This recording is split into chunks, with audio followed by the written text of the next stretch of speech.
नवरात्रीच्या चौथ्या दिवशी माँ कुष्मांडा यांची पूजा केली जाते। कुष्मांडा म्हणजे कुश, थोडा, अंडे म्हणजे ज्यांनी थोड्याशा हास्याने संपूर्ण ब्रह्मांडाची निर्मिती केली।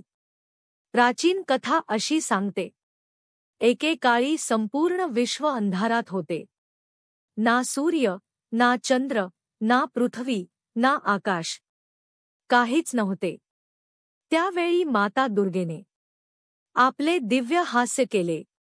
त्या हास्यापासून एक तेजस्वी प्रकाश उत्पन्न झाला आणि त्या प्रकाशातून संपूर्ण ब्रह्मांडाची निर्मिती झाली।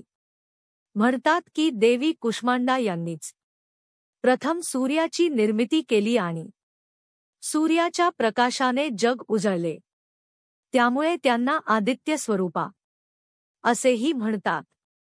त्या 8 भुजांच्या रूपात आहेत आणि त्यांचे वाहन सिंह आहे।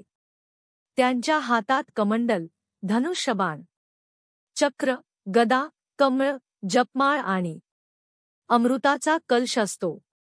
हे रूप विश्वातील शक्ती, सृजनशीलता आणि आनंद यांचे प्रतीक आहे। माँ कुष्मांडा यांची पूजा केल्याने भक्ताचे जीवन उत्साहाने भरते, अंधकार दूर होतो, आरोग्य चांगले राहते आणि जीवनात सकारात्मकता निर्माण होते। ही कथा आपल्याला शिकवते की थोड्याशा हास्याने, सकारात्मक विचारांनी आपण स्वतःचे आणि इतरांचे जीवन उजळवू शकतो। कोणतीही गोष्ट अशक्य नाही जर मनात श्रद्धा आणि आनंद असेल।